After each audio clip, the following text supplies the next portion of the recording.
Hello guys, welcome back to my YouTube channel techno blogger.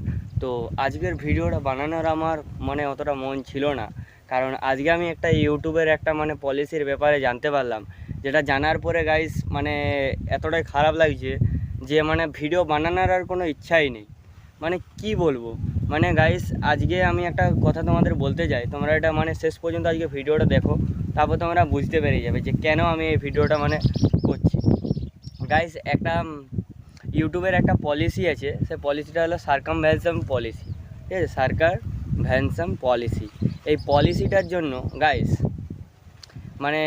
আমরা প্রথম কি করি, প্রথম যখন আমরা ইউটিউবে আসি, তখন ইউটিউবে আমরা প্রথমে যখন ভিডিও করা শুরু করি, তখন প্রথম অনেকে দেখবে যে আমরা কপি পেস্ট করি, কোনো মুভির ক্লিপ ডাউনলোড করে ছেড়ে দিলাম। আমিও করেছি। কেউ এআই দিয়ে শুধু ভিডিও বানাচ্ছে, বা কপি পেস্ট করে আমরা ভিডিও বানানো শুরু করে দিই। ঠিক আছে, তো প্রথম অতটা জানতাম না প্রথমে কি চ্যানেল ডিলিট হয়ে যাবে, এই হয়ে যাবে, সে হয়ে যাবে, তখন অতটা ভালো করে জানতাম না। সবাই একবার না একবার এরকম করে, সেটা আমিও জানি যে সবাই একবার না একবার এরকম করেই থাকে। ঠিক আছে, তো মেন ব্যাপারটা হলো যে সেটা যদি তোমাদের যদি কারো যারা এখন ইউটিউবে চ্যানেল আছে, যাদের এখনও পর্যন্ত, তারা যদি কেউ কারো যদি চ্যানেল যদি আগের চ্যানেল কোনো 2 বছর 4 বছর 5 বছর কোনো একটা আগের চ্যানেল যদি ডিলিট হয়ে থাকে, যদি ডিলিট হয়ে যায় তোমাদের, তাহলে ইউটিউবের এই সার্কামভ্যানশন পলিসির অনুপাতে তোমাদের চ্যানেল যদি সেই আগে যদি একটা চ্যানেল ডিলিট হয়ে থাকে, সেই চ্যানেলটা এখন সেই চ্যানেলটা ডিলিট হয়ে গেছে। এবার এখন যতগুলো চ্যানেল আছে, এক্সিস্টিং যতগুলো চ্যানেল, সব চ্যানেলগুলো তোমার ডিলিট হয়ে যাবে। তো এই জিনিসটা দেখতে এই জিনিসটা জানার পরে গাইস আমার ভিডিও বানানোর ইচ্ছাটি এইগুলো, কারণ আমার আগে একটা তো আগে আমি প্রথমে কী করতাম বলো তো, প্রথম আমি যখন ইউটিউবে যখন ভিডিও বানানো শুরু করি, শর্ট ভিডিও ছাড়তাম, আর শর্টে সেই মুভি ক্লিপ, তারপরে এআই দিয়ে যে কোনো জেনারেটিং ভিডিওস, এগুলো আমি ছাড়তাম। আমি ব্লগও করতাম না, আর এই ফেসলেস ভিডিও বানাতাম না। তো সেটা তো ছিল, ঠিক আছে, কিন্তু এখন এটাই বলছে যে তোমার এখন যদি কারো যদি আগে যদি একটা চ্যানেল ডিলিট হয়ে থাকে, সেইভাবে তার সব চ্যানেলগুলো এখন যত চ্যানেল বানাবে তার সব ডিলিট হয়ে যাবে। এটা হচ্ছে কেন? কারণ এখন ইউটিউবে তোমরা সবাই জানো যে এখন ইউটিউবে এআইয়ের জন্য ইউটিউব যে কোনো চ্যানেল বুঝতে পারে যাচ্ছে যে এই চ্যানেলটা হয়তো আগে ডিলিট হয়েছে, ফেসটা দেখে বা ফেস ভয়েস এগুলো ম্যাচ করে এখন বুঝতে পারা যাচ্ছে যে এটা ডিলিট করছে। এভাবে করে যদি ডিলিট করতে থাকে, সেই ব্যক্তিটা যার চ্যানেলটা ডিলিট হয়েছে, সে কোনোদিনও ইউটিউবে কাজ করতে পারবে না এই পলিসিটার জন্য। তো এটা জানতে পেরে খুব খারাপ লাগছে। আর আজ আমি একদিন আগে এই ভিডিওটা আমার আগেই শ্যুট হয়ে যাওয়ার কথা ছিল, কিন্তু আমি 2 দিন বাদে তাও শ্যুট করছি। হয়তো এটা আজকে তো ছাড়তে পারবো না, পরের দিন হয়তো ছাড়বো, কিন্তু ভালো লাগছে না। এই যে দেখতে পাচ্ছ তোমরা, আমি ফাঁকা জায়গায় পুরো চলে আসছি। এখন কটা বাজে? প্রায় 12টা বাজে। তো তোমরা দেখতে পাচ্ছ যে সূর্য পুরো একদম মাথার উপরে আছে। ঠিক আছে, তো এই 12টার সময় আমি এসে করে, রোদের সময় এসে করে মাঠের মাঝে পুরো একদম ফাঁকা রোদে দাঁড়িয়ে করে আমি ভিডিওটা বানাচ্ছি।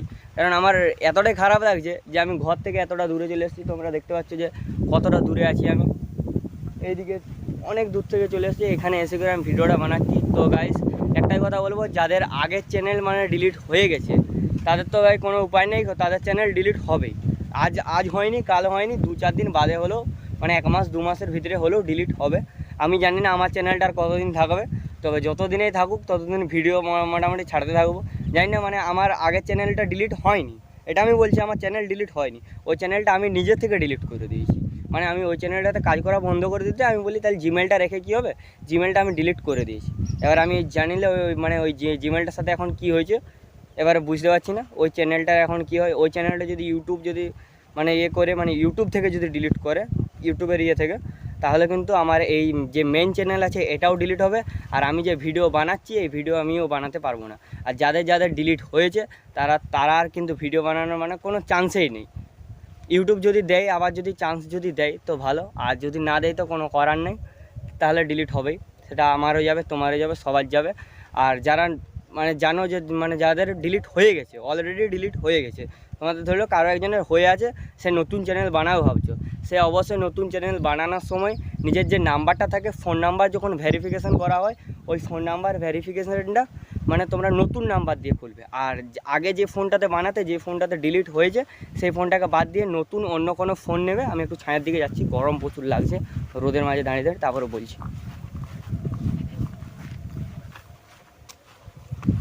মানে তোমরা যে নতুন চ্যানেল যখন খুলবে, মানে আবার প্রথম থেকে শুরু করে নতুন চ্যানেল বানানোর পরে ওই নাম্বারটা একটা নতুন কোনো সিম ইউজ করে সেই নতুন সিমে ভেরিফিকেশান করবে, ওই যে 2 স্টেপ ভেরিফিকেশান যেটা আছে, তারপরে ফেস দিয়ে যেটা ভেরিফিকেশান করা হয়ে গেল। আর 2 নাম্বার যেটা করবে তোমাদের হচ্ছে ফোনটা, যে ফোনটাতে ভিডিও বানাতে ভাই ওই ফোনটাই চেঞ্জ করে দিতে হবে প্রথম কথা। অন্য ফোনে নতুন জিমেল খুলি করি, নতুন সিম দিয়ে লগ ইন করলে তাও যদি থাকে তো থাকবে। কিন্তু ইউটিউব মানে এই সার্কামভেনশন পলিসিটা এমনই খারাপ যে মানে একটা চ্যানেল যদি কারো যদি 5 বছর আগেও ডিলিট হয়ে থাকে, তার এখন যতগুলো চ্যানেল আছে ডিলিট হয়ে যাচ্ছে। যদি না আমার কথাটা যদি না বিশ্বাস হয়, তোমরা ইউটিউবে যে সার্চ করে দেখে গেলেও কত চ্যানেল উঠে গেছে, বড় বড় channel 1 lakh 2 lakh 1 million 10 million পর্যন্ত যাদের সাবস্ক্রাইবার আছে তাদের চ্যানেলগুলো পর্যন্ত ডিলিট হয়ে গেছে। আর আমাদের তো এই 10-15টা মানে সাবস্ক্রাইবারের চ্যানেল, এটা থাকবে কি না জানি না। তো আজকের ভিডিওটা এতটাই। আর যদি কিছু মানে এই পলিসিটার উপরে যদি ইউটিউব যদি আরও মানে এটা যদি ঠিক করার চেষ্টা করে, তো মানে যারা নতুনভাবে কাজ করতে চায় তাদেরকে যদি সুযোগ দেয়, তো আমি তোমাদেরকে আবার বলবো। তো আজকের ভিডিওটা এতটাই, আর দেখা হচ্ছে নেক্সট ব্লগে। ততদিন সবাই ভালো থাকো, চ্যানেলটা যদি থাকে ভিডিও আমি আবার বানাবো। তো চলো আজকের মতো এতটাই, দেখা হচ্ছে নেক্সট ভিডিওতে।